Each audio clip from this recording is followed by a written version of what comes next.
Bienvenue sur la chaîne de Ghislaine, la chaîne des passionnés d'aquarelle et des techniques modernes. Aujourd'hui, nous allons peindre une carte pop-up, pop-up ce qui veut dire en relief. Donc nous plions notre papier en deux. Aujourd'hui, je travaille avec du papier Sander Waterford et donc sur ce papier qui a été plié en deux, je vais peindre le haut du papier avec un ciel un peu nuageux, et sur le bas en fait on fera le sol. Donc je mouille d'abord mon papier, je le mouille abondamment, et puis je vais travailler avec du bleu céruléum, avec du lac rose pâle, et puis un peu de blanc de titane. Comme d'habitude, voilà, je travaille avec du jus, avec un pinceau à la vie assez épais, et vous voyez que je laisse quelques petits nuages. Donc je vais travailler assez longuement le ciel, puisqu'en fait on ne verra pas grand chose à l'intérieur de cette carte, sinon le ciel et deux petits personnages. D'ailleurs, si vous voulez aller dans mes directs, j'apprends à peindre des personnages de Noël différents. Vous pouvez les voir soit dans mes directs de YouTube, soit dans mes directs de Facebook. Ma page Facebook est Ghislaine Aquarelle, tout comme sur YouTube. Vous voyez qu'ici j'ai rajouté un petit peu de terre d'Italie, simplement parce que je vais en mettre aussi dans le sol, et puis je force au fur et à mesure avec mon lac rose pâle. J'ai même rajouté un petit peu de cobalt.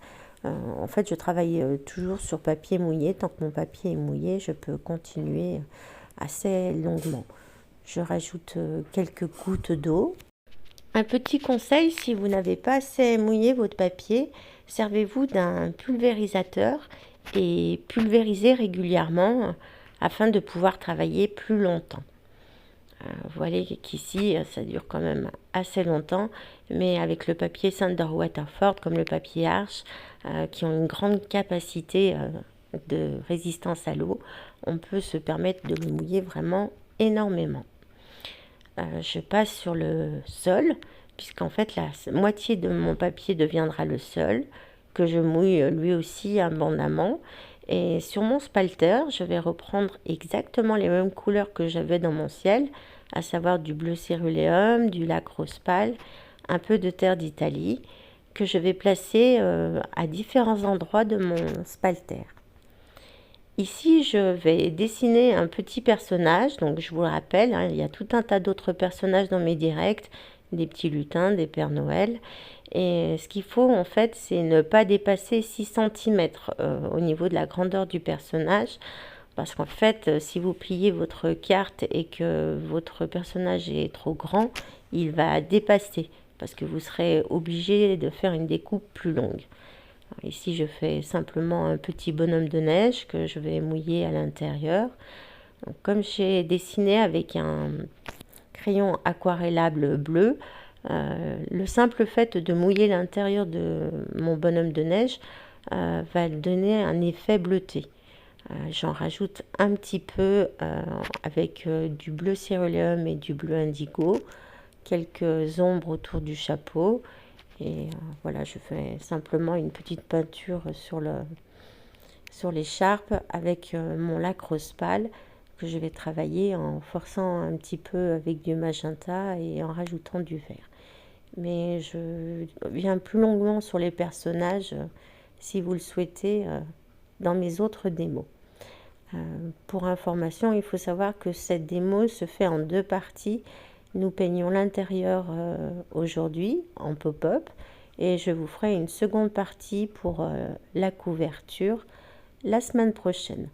Je vous invite aussi à des démos en direct sur YouTube et sur Facebook la semaine prochaine, où je vous apprendrai à peindre les flocons et différentes autres choses de Noël. Voilà, je continue à peindre mon petit bonhomme de neige, et quand je le découpe, je laisse un petit espace tout autour.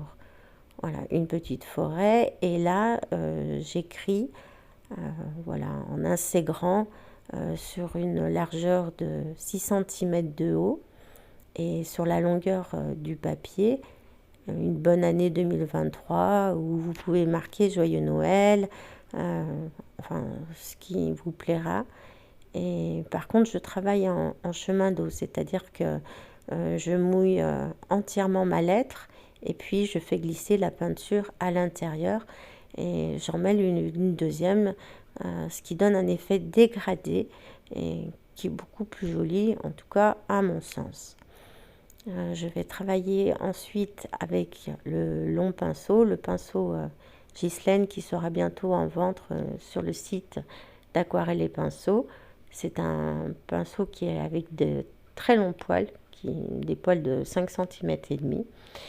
Et voilà, je fais simplement quelques petites branches, toujours en chemin d'eau pour pouvoir ajouter des couleurs différentes. Je vous apprendrai à dessiner le hou si vous le souhaitez dans les prochains directs. N'hésitez pas à me le demander. Voilà. Et là, simplement, en appuyant avec le bord de mon pinceau, je peux créer des petites feuilles. Voilà, je reviens pour fignoler un petit peu les détails de mes lettres avec une couleur un peu plus foncée. Et puis, je prends le reste de mon papier, je le mouille et je vais mettre du bleu céruléum et du lacrose pâle, sachant que le bleu céruléum est une minérale assez lourde et que le lacrose pâle est une teinture. On voit déjà que le bleu est beaucoup plus fort et beaucoup plus difficile à enlever, il granule. Et je vais mettre un petit peu de sel et nous garderons cette partie pour la couverture où je rajouterai justement un petit peu de hou avec des baies. Maintenant, le dernier de la carte où il faut découper sur une hauteur d'environ 1 cm ou 1 cm et demi et prenez la largeur en fait du thème du personnage que vous avez fait. Voilà, il suffit de bien calculer.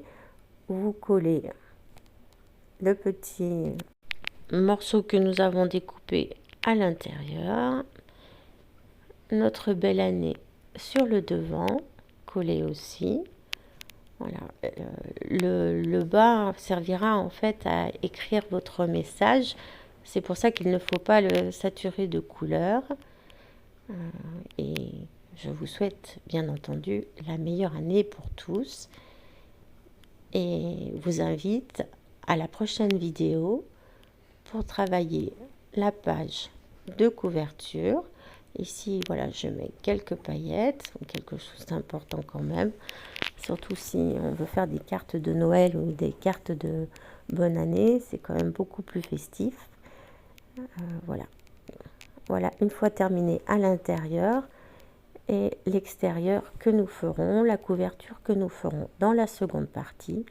Je suis sûre que votre famille et vos amis apprécieront d'avoir une carte un petit peu différente faite de vos mains. Je vous donne rendez-vous pour la seconde partie et pour les directs sur Facebook et YouTube et vous souhaite de très belles aquarelles.